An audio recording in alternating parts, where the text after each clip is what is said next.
Ini yang terjadi jika Edu kalah.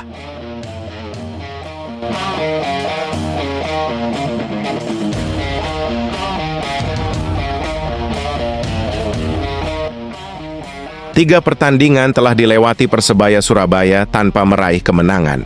Meski hanya kalah sekali, yaitu saat menghadapi Persija Jakarta, dan sisanya berakhir imbang atas Dewa United dan PSBS Biak, namun berakibat pada turunnya posisi Green Force ke papan tengah.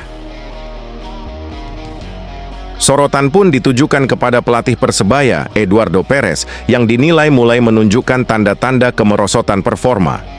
Yang paling terlihat juga adalah jumlah gol Green Force yang minim. Akibatnya, para bonek pun ramai-ramai mengkritik pelatih Eduardo Perez yang dinilai gagal membawa Persebaya bersaing di papan atas. Sayangnya, juru taktik asal Spanyol itu tidak membacanya, meski ia mengaku tetap menghormati. Maka dari itu, tuntutan meraih kemenangan saat menjamu Persis Solo tentu akan menjadi makanan utama skuad Green Force akhir pekan ini.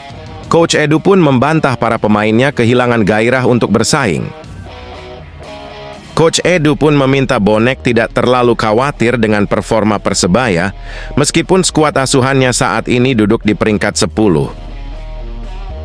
Dalam 3 laga tersebut, Bruno Moreira DKK hanya mencetak 2 gol. Padahal, manajemen telah mendatangkan sejumlah pemain bertipe menyerang seperti Mihailo Perovic dan Diego Mauricio. Akibatnya, para bonek pun ramai-ramai mengkritik pelatih Eduardo Perez yang dinilai gagal membawa Persebaya bersaing di papan atas. Sayangnya, juru taktik asal Spanyol itu tidak membacanya, meski ia mengaku tetap menghormati.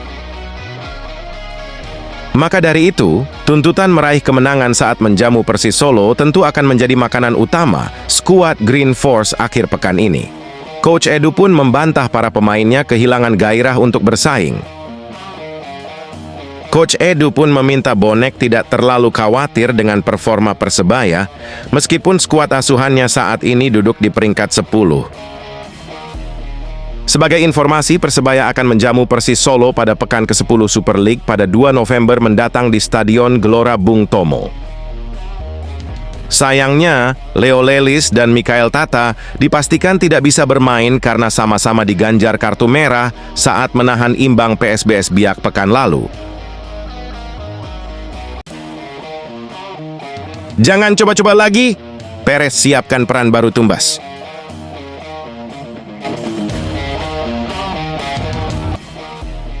Kembalinya Dejan Tumbas ke skuad Persebaya Surabaya menjadi kabar baik jelang laga penting melawan Persis Solo di Stadion Gelora Bung Tomo. Setelah menjalani sanksi 2 pertandingan dari Komite Disiplin PSSI, bek asal Serbia itu siap kembali menjadi bagian penting dalam strategi Eduardo Perez. Kini, kembalinya Tumbas memberi angin segar bagi pelatih kepala Eduardo Perez yang tengah mencari komposisi terbaik di lini belakang. Kehadiran sang pemain berkarakter keras itu diyakini bisa menambah rasa percaya diri tim untuk menghadapi tekanan besar dari Persis Solo. Eduardo Perez disebut akan memaksimalkan potensi sang pemain dengan menempatkannya di posisi yang paling strategis. Menariknya, musim ini Tumbas sudah sempat dimainkan di 2 posisi berbeda, yakni sebagai fullback dan gelandang jangkar. Kemampuan membaca permainan dan duel-duel keras membuatnya bisa diandalkan di 2 peran itu.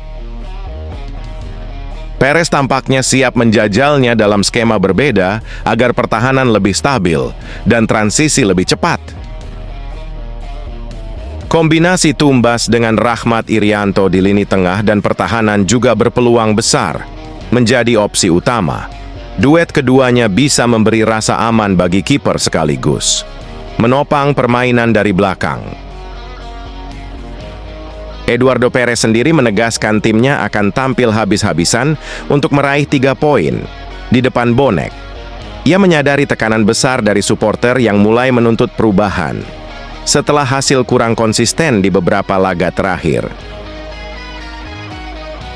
Tumbas pun menyadari pertandingan ini bukan sekadar comeback, tapi juga ajang penebusan. Ia sempat jadi sorotan karena kartu merah langsung yang diterimanya melawan Dewa United, dinilai merugikan tim.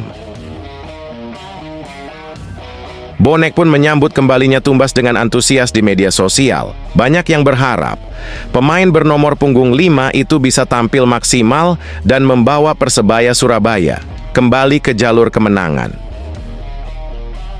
Kini, posisi baru Tumbas menjadi tanda tanya menarik bagi pendukung Persebaya Surabaya. Apakah ia akan kembali di jantung pertahanan, mengisi pos fullback, atau justru menjadi gelandang jangkar untuk memperkuat lini tengah? Semua kemungkinan terbuka tergantung bagaimana Perez membaca permainan Persis Solo. Jika strategi menekan dari awal dipilih, Tumbas bisa dimainkan sebagai gelandang bertahan untuk menjaga keseimbangan antara menyerang dan bertahan. Laga melawan Persis Solo bukan sekadar perebutan 3 poin, tapi juga pertaruhan kepercayaan diri bagi Persebaya Surabaya. Kemenangan akan mengangkat posisi mereka di klasemen dan memulihkan semangat bonek yang haus akan kebangkitan. Laga hidup mati Perez. Laga lawan Persis Solo menjadi momen hidup mati bagi Eduardo Perez untuk menunjukkan magisnya di kursi pelatih Persebaya Surabaya. Jika kalah atau imbang, pintu keluar semakin terbuka lebar untuk dirinya angkat koper dari Green Force. Persebaya Surabaya dituntut menang demi mengembalikan kepercayaan publik sekaligus menjaga asa di papan tengah klasemen. Krisis pemain menjadi tantangan terberat bagi pelatih asal Spanyol itu.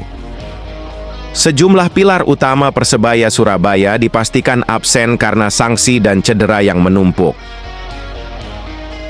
2 bek tangguh, Leo Lelis dan Mikel Tata, harus menepi akibat kartu merah yang mereka terima saat melawan PSBS Biak. Kondisi ini membuat lini belakang Persebaya Surabaya kehilangan sosok pemimpin dan keseimbangan di area pertahanan. Risto Mitrevski juga belum bisa diturunkan karena masih dalam tahap pemulihan cedera bahu. Sementara Koko Ari nampak belum fit sepenuhnya dan tak akan bermain penuh untuk mengawal sisi kanan pertahanan. Situasi tersebut memaksa Eduardo Perez berpikir keras dalam menyusun komposisi pemain. Ia harus melakukan rotasi besar-besaran agar pertahanan tetap solid menghadapi agresivitas Persis Solo. Persebaya Surabaya memang sedang dalam performa yang belum stabil musim ini. Dari 8 pertandingan yang sudah dijalani, Green Force mencatat 3 kemenangan, 2 hasil imbang, dan 3 kekalahan. Kehilangan 3 bek utama tentu menjadi pukulan berat bagi Eduardo, namun ia tetap yakin timnya bisa menampilkan permainan disiplin dan efektif melawan Persis Solo.